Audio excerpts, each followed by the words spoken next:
छत्तीसगढ़ की पुकार, न्याय के लिए लड़ाई। छत्तीसगढ़ की धरती पर आज एक नया इतिहास लिखा जा रहा है। अन्याय के खिलाफ, अत्याचार के खिलाफ और अपराध के खिलाफ जनता सड़कों पर उतर आई है। 21 अप्रैल 2025 यह तारीख गवाह है उस आक्रोश का जो छत्तीसगढ़ की जनता के दिल में दहक रहा है। कांग्रेस पार्टी ने इस विरोध प्रदर्शन का नेतृत्व किया, जिसका उद्देश्य था बढ़ते अपराधों के खिलाफ सरकार को जगाना। प्रदेश कांग्रेस अध्यक्ष दीपक बैज के नेतृत्व में हजारों कार्यकर्ता रायपुर की सड़कों पर उतरे। यह सिर्फ एक राजनीतिक प्रदर्शन नहीं था, यह छत्तीसगढ़ की आत्मा की आवाज थी। यह उस मां की पुकार थी जिसकी बेटी को न्याय नहीं मिला। यह उस बेटी का दर्द था जिसकी आबरू लूटी गई। यह लड़ाई सिर्फ कांग्रेस की नहीं है, यह छत्तीसगढ़ के हर नागरिक की लड़ाई है। डर के साए में छत्तीसगढ़, अपराध का बढ़ता ग्राफ।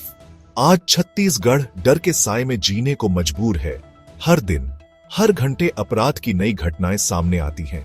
महिलाएं, बच्चे, बुजुर्ग, कोई भी सुरक्षित नहीं है। दुर्ग में 6 साल की बच्ची के साथ दरिंदगी और हत्या, लोरमी में 7 साल की बच्ची का अपहरण, मरवाही में 9वीं कक्षा की छात्रा से बलात्कार, बेमेतरा में 12 साल की बच्ची से बलात्कार और हत्या, ये सिर्फ कुछ उदाहरण हैं। प्रदेश में हर 3 घंटे में एक बलात्कार की घटना हो रही है। ये आंकड़े सिर्फ संख्या नहीं है, ये दर्शाते हैं कि हमारी व्यवस्था कितनी कमजोर हो चुकी है। सरकार को जगाने के लिए, इस अंधेरे को दूर करने के लिए ही आज जनता सड़कों पर उतरी है। नेताओं की हुंकार, अन्याय के खिलाफ आवाज। कांग्रेस के वरिष्ठ नेता चरणदास महंत, ताम्रध्वज साहू, धनेन्द्र साहू समेत कई दिग्गज नेता इस विरोध प्रदर्शन में शामिल हुए। सभी नेताओं ने एक स्वर में सरकार पर निशाना साधा। दीपक बैज ने कहा कि मुख्यमंत्री विष्णुदेव साय खुद एक शिकारी हैं। उन्होंने कहा कि कांग्रेस पहले भी कई बार विरोध प्रदर्शन कर चुकी है, लेकिन सरकार के कान पर जूं तक नहीं रेंग रही। शारदा लैटफ्लांग ने रायपुर को अपराध का गढ़ बताया। उन्होंने कहा कि महिलाओं का शोषण हो रहा है, उनका अपहरण हो रहा है, लेकिन सरकार मूक दर्शक बनी हुई है। नेताओं की हुंकार से साफ है कि कांग्रेस इस लड़ाई को अंत तक लड़ेगी। आगे की राह, न्याय की आस। विरोध प्रदर्शन के दौरान पुलिस और प्रदर्शनकारियों के बीच झड़प भी हुई। पुलिस ने प्रदर्शनकारियों को रोकने के लिए बैरिकेडिंग की थी, लेकिन प्रदर्शनकारी बैरिकेड तोड़कर आगे बढ़ गए। कई महिला प्रदर्शनकारियों का आरोप है कि पुलिस ने उनके साथ बदसलूकी की। इस दौरान कुछ प्रदर्शनकारी गर्मी के कारण बेहोश भी हो गए।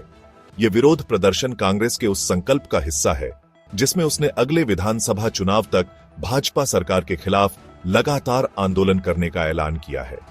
यह लड़ाई आसान नहीं है, लेकिन छत्तीसगढ़ की जनता ने ठान लिया है कि वह न्याय पाकर ही दम लेगी। और पूरा क्षेत्र दहशत और चिंतित में है। जिस तरह की घटनाएं लगातार घट रही है पूरे प्रदेशों में, दुर्ग की बात करें 6 साल की बच्ची के साथ रेप हो जाता है, रायपुर की बात करें 3 साल की बच्ची के साथ रेप हो जाता है। यहाँ छत्तीसगढ़ में विष्णु के कुशासन में कोई भी माता बहनें सुरक्षित नहीं है।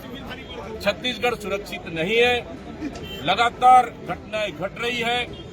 उप मुख्यमंत्री का विधानसभा, अरुण साव जी का विधानसभा, केंद्रीय मंत्री का गृह क्षेत्र, उसके बावजूद भी अगर एक सुरक्षित नहीं है तो प्रदेश में सुरक्षा, प्रदेश की सुरक्षा भगवान भरोसे है।